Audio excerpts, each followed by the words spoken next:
Steeler Nation, we are back with the one and only, the sick podcast, Steeler Crazy. I am Jay York Football. This is Mic'd Up Sports One. I know personally this is the most wonderful time of the year for you, so it's always great when we get to have these prospects on. Steeler Nation, you guys have been tweeting us some guys, so we got a dog here. Before we get started, just want to give a big shout out to Steel City Wheelhouse, where the bar is set. Tires for all cars and trucks can now be purchased online at steelcitywheelhouse.com. And best of all, financing is available. You see the Yins hat Mike's decked out in there. Go another small business doing great things in Pittsburgh. And this guy, man, you would love to see him in black and gold. We're going to be rooting for him wherever he goes, but we're glad that we get to learn more. Coming up next on the Sick Podcast, Steeler Crazy. Run it. Turn up your volume.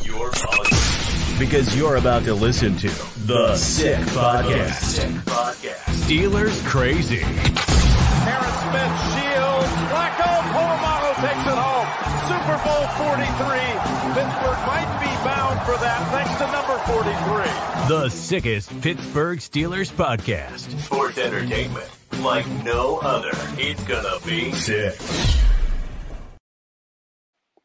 You said it's the most wonderful time of the year for me. No, it's the most wonderful time of the year for guys like we're going to have on today, because they're about to take the leap to the next level. All the hard work, of course, they put in is about to pay off. And I'm excited to talk to a guy that it's going to pay off leaps and bounds for, because this dude, like you mentioned, can absolutely play. Stud linebacker from Alabama. It's none other than our guy, Chris Braswell.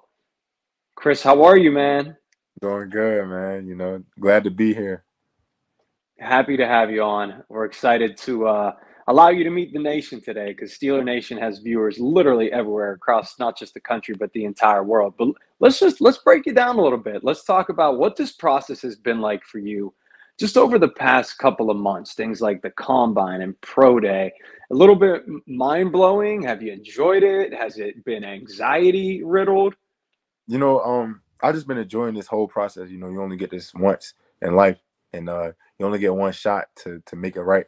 So, it's definitely been a long process, a lot of meetings, a lot of Zoom meetings, talking to teams, visits and whatnot. So, I just want to just enjoy it, because you only going to get this one time, and I just want to enjoy it, all of it. For sure. Let's talk Combine. You ran a 4.6? 4.60. You expect that? You were happy, I'm assuming. Yeah, I was happy, 255, almost 260. Yeah. Like I'll say, I felt like I probably had a little bit more, but I was happy with that time for sure. Yeah. Everybody says that. Even like Xavier Worthy, who ran the 4.2, is probably like, man, I wish I would have done better. So that's such a football player competitor mindset right there. But that's blazing fast. We can play some wide receiver too, I'm sure, if you can jump on the other side of the ball. Let's talk about your Bama career a little bit. Playing under Nick Saban, of course, a lot of legends, of course, throughout the course of history, and on the current team you played for. What is it like to play for a team like that and a guy like that in regard to helping prep you for the NFL? Yeah, it's great to play with Coach Saban and all of the guys. He demands a lot out of us, and ultimately, it's just the Bama culture there. Like it's different. It's different than every team in college football. Like we just go about the game a different way. Be more professional. We try to be the most professional team on the field and everything like that. So like just playing under Coach Saban, like it's just like a different ballgame, different aspect, especially in the meetings, team meetings when he up there talking. It's just like a different vibe, man. He gets everybody locked in. You talked about Alabama culture. One thing that people like to say around the Pittsburgh Steelers is Steelers culture, a tradition, illustrious history. Listen, they sent a group to Bama's Pro Day. They sent Coach Tomlin. I don't have to tell you this. The general manager, I think Terrell Austin, was there. Is there any conversations you have with them? Did Coach come up to you at all and pick your brain? Anything you could tell us? Yeah, I had great talk with Mike Tomlin. Lord Ravens, Steelers rivalry or whatever. So we were kind of joking around with that and that topic. But I met with all of those guys. The Steelers are, they're a great organization. But yeah, we had some great talks. Wait, are you a Ravens fan? Yes, He's from Baltimore, from Maryland. Right? That's it. Yeah. That's it. So and Tomlin knew that, and he brought it up to you, and he was like joshing you a little bit. We just messing around with each other about that. Like, he's saying about the little rivalry and everything. You know, my dad's big Ravens fan and all that. Sure. You know, he would ask me, what was it like? How would it be like if you know, they draft me and everything? I just say, you know, my dad would just wear, you know, a split jersey or whatever, you know. But no, it was fun, man. Just messing around with each other. It was definitely fun. Let's go. That's awesome. Go ahead, Jordan. Yeah, so we like to ask the prospects that we have come on the show, give us a little scouting report on yourself. What are your strengths? And as well as, you know, after, tell me some things that you think you can personally work on and what you've been working on. Yeah, so I feel like I'm top 5 edge in his draft class. Very balanced, can play the run, can pass rush, can drop into coverage. I played the 5 technique, played a little 4-eye, played a little stat backer to come in on blitzes. Great first step, powerful. Probably say one of the things I work on, probably just a little bit more active hands. I drive the tackle to the point of the quarterback, and instead of finishing, instead of it being, you know, a pressure, it could become a sack if I just, you know, finish it a little bit more. But overall, you know, I feel like I'm a great player. I think I could agree with that. So who do you model your game after, like some of the favorite players in NFL? My previous question was going to be, you know, with the Steeler history, but since, you know, you're a Ravens fan from Baltimore, I think you already get how great that rivalry is. Be on each side of it would be, you know, a great feat. So, but just talk about who you model your game after. Yeah, so obviously I used to be a Ravens fan. You know, I'm in the draft process now, so it's a little different. You know, I'm a fan of agent. all teams, but you know, I'm trying to take this a little different. I watched all of the pass rushers in the league. You know, NFL has a lot of great pass rushers, so I kind of implement a little bit from each guy. Like I watch Crosby for his effort. I watch Daniel Hunter for his spins and counter moves. I would watch Michael Parsons for, you know, when he lines up over top of a guard, you know, different combination of moves that he does. Also watch, you know, TJ Watt as well with the goals and the speed rip and stuff like that. You know, watch pretty much. When I watch football now, it's more like, okay, I watch the D-line of that team to see what type of moves they're doing, or, you know, watch their pass rushers rush to see what I can use from their game and implement in mine. That's fantastic. Yeah, I mean, a guy that obviously was a high draft pick last year, and I'm sure you know him pretty darn well. Will Anderson. Tell me about playing with him, how he probably you know, inspired you and has led to some of your growth, right? Yeah, you know, playing with Will was great. You know, he's a great guy off the field and on the field. Very passionate about the game. Me, him, and Dallas, you know, we all learned from each other. You know, we took different things from each other's games and just learned and helped each other grow, and ultimately spread it in the room as well. You know, we would talk about different moves or how to go about going against different tackles, or maybe it was something in the game that we see, or just going against somebody in practice that we would try to piggyback off of each other to help each other. Talk about going against different tackles. How about Broderick Jones? There's a tackle right there that you might have heard of. Obviously, you guys with the serious rivalry against Georgia, of course. That's like the Ravens to the Steelers in the college world. Did you study tape on Broderick? Obviously, a big time Pittsburgh Steeler now. Did you have to go against him at all last year? I didn't go against him last year, but you know, I have seen a little bit of his tape. He's very long, very athletic, can move his feet, vertical setter. He's a great tackle. Yeah, for sure. We're excited for the draft. We're hanging out with Chris Braswell here, Alabama stud linebacker, edge. Can do it all, play a lot of different positions on the football field on the Sick Podcast Steelers Crazy NFL Draft Profile. Continuing on with some great profiles and some great athletes over here. Who are you going to watch a draft with? Your family? Do you know how that's going to look yet? Yeah, I'm just going to have like a small celebration, family and friends. I got a lot of family members, got a lot of friends, so, you know, just want to be able to invite all of those people, you know, a lot of people that was in my life, you know, that I want to, you know, be there for that moment. So it's gonna be pretty medium. It's gonna be a nice size. Yeah. A lot of food, a lot of you know, I'm sure you guys are gonna have some good eats over there. What's a favorite down there in the South for you? Food wise, or you saying like here at Bama? No, just food wise in general. Give me Oh, some favorite foods.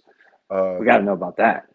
I'm a pretty big lamb over rice guy. I like lamb over rice. Oh, Love, nice. very very big chicken guy. Mm-hmm. Love crab cakes as well. So being from Maryland, Baltimore, you gotta love the crab cakes from Coco's, and that's the best spot. Yeah, Coco's. You have in Go ahead, Baltimore. Jordan. yeah. So hey, we really appreciate you coming on. Before we get out of here, just talk about like how surreal everything has been for you. I know you kind of touched on it, like this only happens once, but like, is this like something new? I mean, I know you played at a high level at Alabama, but like just this whole process overall, if you could describe it just in one word for our viewers and just someone that wants to know what it's like. Yeah, it's definitely a long process. And it's definitely worth it. It's a lot that goes into it. It's definitely a grind. A lot of people, when they see guys declared, they think that's kind of like almost the end of the road. But it's a lot. You got to go train. You got different all-star games, different meeting with different teams, 30-day visits. Then a lot of people think once you get drafted, you made it. You still got to go to the mini camp. So it's a process, but it's definitely worth it for sure. Yeah, I feel like something like that, and I'm not a professional athlete by any means, but it's you just got to keep going and stay humble because as much as you hate to talk about it, injuries happen. You just never know, so you just got to take it one day at a time. But I know Chris, no matter where you land, I gotta it's gonna be ask. awesome. Talk about all this lead up, these meetings. Was there a question that you're gonna always remember that was like a strange question from a team that interviewed you? Not really. I mean, Okay. like, kind of been pretty chill. Like, maybe some other guys may got some crazy questions, but nah. Yeah, they did. Some past guests definitely have told Some us. past guests. What was the last? So the last one we had on was a Pitt Panther up here, and they asked him if he felt like he was a dog or a cat. That was one of the questions that he was answered or was asked. And Jordan and I were like, "Oh, you had to say dog, right?" And he was like, "No." He's like, "I'm a Pitt Panther." I said cat right away, and we were like, "Oh, Yeah. wow, that blew my mind. I didn't even think about it." So, yeah, man, this has been a pleasure. I know Jordan echoes that sentiment. Roll Tide. We always root for the guys who come on this podcast. We're rooting for you anyway, but we can't wait to watch wherever you land. Yes. Seriously, unless it's Baltimore. No, I'm kidding. We'll be on Team Roll Tide. Man, Team wherever you go, Braswell. they're getting a good guy and better players. So, great college career, and I know you're going to have a great professional career. We'll be rooting for you either way. Thanks for your time. Yes, sir. Appreciate that. Let's go, man. Thank you so much. Yeah, it's a process. I really like when he broke everything down because that is kind of true. People look at it like as soon as you get drafted, like, you're buying your mama a house. And I'm sure, stuff like that happens, but it's like you never know, with just the way that the climate of the NFL is. If you don't perform out there, you still have to go out there and earn your paycheck. It's not just given to you. And he said it right there. That was just really cool interview. Yeah, dude. Coach Tomlin does not mess around. He studies everything. He knew immediately the Maryland connection. I'm sure he just assumed the Ravens fandom. And it sounds like he went up to him and just had some banter. Like, hey, man, what if we draft you? You can't root for these guys anymore. I just picture them having a laugh, giving each other a little shit back and forth. He has to run into that more great. oftentimes than none, though, with these guys. I mean, everyone grows up rooting for a different team. But like he said, when you come to the NFL, like I'm a fan of all 32 teams. So. Exactly. And listen, you're still going to have some fandom. We don't want to call our guy out, but Jaylen Warren, who we have on consistently throughout the season, who is a Titans fan, right? Like, and he's not one anymore, but he doesn't shy away from telling anybody he was a Titans fan. Like, you just listen, you're a fan of who you root for growing up, and that's it. It sticks with you a little bit. But once you're in the league, that goes away. If he's playing on the other side of Ravens Steelers, as like Patrick Queen is, he ain't gonna be rooting for the Ravens. That's for sure. You can guarantee that. But yeah, I mean, this offseason has been great so far. And we're going to keep having these draft prospects on and guys to break everything down. It's coming up fast. I think that Omar Khan and his team it's going to be, we said it before in previous podcasts, it's going to be hard to top last year's getting, Joey Porter Jr. at 32 and, just from all the 7 picks, it was just amazing. So I hope that they could do 70% of what they did last year and I'll be happy, but definitely need to get a center, tackle, just beef up that offensive line, grab a wide receiver. I don't think Tyler Boyd, I know we kind of disagreed on that. I think that the Steelers did the right thing in not signing him. You wanted them to sign him. I wasn't against it. I just think for the price, you don't want to give him too much because this draft class of wide receiver is deep. Well, it's still not over yet. I mean, they could. And the only reason that I was on board with it so much is because they need bodies. They need guys there. But I do agree that, and I'll throw this out there, Andrew Filipponi just threw out that the Steelers offered him 2 years, $10 million. So they didn't want him that badly. If that is the case, and who knows, he said sources, this is the deal. But if that is the case, they said, hey man, we'll take him if he wants to come here, but they're not they don't need him, which is kind of how you felt. And I feel that way to a degree at the end of the day. I just want warm bodies at this point because obviously they have a number 1 receiver, and it feels like, and then a bunch of 4s maybe. Mm-hmm. So they might have to draft 2 receivers at this point. And if you got to take 2 receivers, that limits your the ability to take other positions. So it might hurt them in their opportunity to draft Chris Braswell. You know what I'm saying? You know it. I'd love to see him in black and gold. And like I said, with his 40 time, you said maybe he can line up at wide receiver in the slot or something. You never know. There you go. There you go. Yeah, why not? I mean, he's talking about his versatility too. He's a freak. 6'3", 243. Probably play a little defensive line. Reading about him a little more right here. It says he squats 705 pounds. Wow. Yeah. Power cleaned 405 pounds, and he ran a 4.6. Come on now. That's not fair. Where is he projected to go? Where is what? Second round. Yeah. I mean, and if he's still listening, second round. And these guys kind of get that too, right? They, hopefully he could go late first, but from everything you read and everything you see, he's not going to fall out of the second. I can promise you that. Yeah. And the Steelers do have some needs, but how often do they take linebackers, man? That's their bread and butter always. They love pass rushers. And like I said, he can play a little bit all over the place too, so he's versatile. We know they got TJ. We know they got Alex. Herbig looks good too. They don't have a 4th right now. They don't. And if one of those guys goes down, you have a guy immediately that can step in and be a beast. Who loves edge rushers more than the Steelers, right? James Harrison, Joey Porter, TJ Watt, Nick Herbig. Come on, another one cannot hurt. And like we said, he's disruptive, he's enormous, and he is mature, man. That felt like we were talking to a 35-year-old, didn't it? Yeah, he was like a philosopher. He was great. He's smart, nice, and it seems like he is humble. You threw that word out there, So he's very humble, and I think he's all about the grind. Someone who works hard, again, we're not professional athletes, but someone who worked so hard since they were little to get here, they're not just going to be like, oh, I got drafted, like it's the end. Like, no, you got to go out there and prove yourself. You want to be one 100%. Of the greats. You want to be in the NFL record books. So especially a guy coming from Alabama. He's already played at the highest level of college. Yeah. People assume I played at Alabama. I'm going to come in and wreck this league. It sounds like it wouldn't have made a difference if he played at Alabama State. He's still coming in with the same mindset. You play under Nick Saban, 8 sacks last year, 3 forced fumbles, 42 tackles. At that high of a level, and Saban trusts you to be on the field and just be a dominant playmaker. That says so much about this kid. So it's awesome, man. I want everybody that's watching this to hit subscribe, to hit like. Sick Podcast, Steelers Crazy. We have some other draft profiles still lingering over there. Check out Matt Goncalves, Pitt lineman, Jalen Coker, a receiver that we like a lot. And a great analyst breaking it down as well. And like you said, JY, we got a couple weeks, about a month here until the draft. So we'll definitely have some more players on to kind of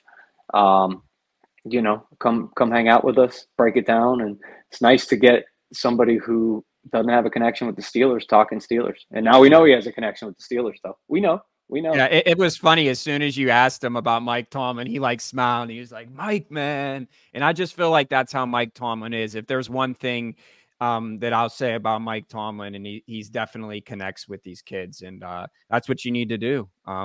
So it's great all around. The Pirates are 5-0. The Pirates are 5-0. Let's go. What Pittsburgh's a good time to be Pittsburgh. Yeah, except for the Penguins. So they won though. They beat the Rangers. But they're not going to make the playoffs. We had a good run. So all right. Well, hey, thanks for hanging out with us. We're going to be covering the draft as much as we can. So make sure you subscribe. This has been another great episode of the Sick Podcast, Steeler Crazy. I'm Jay York Football. That's Mike Dub Sports One. We'll see you next time.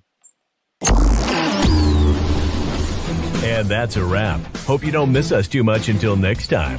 Follow the Sick Podcast Steelers Crazy on YouTube, Instagram, Facebook, Google Play, and Apple Podcasts.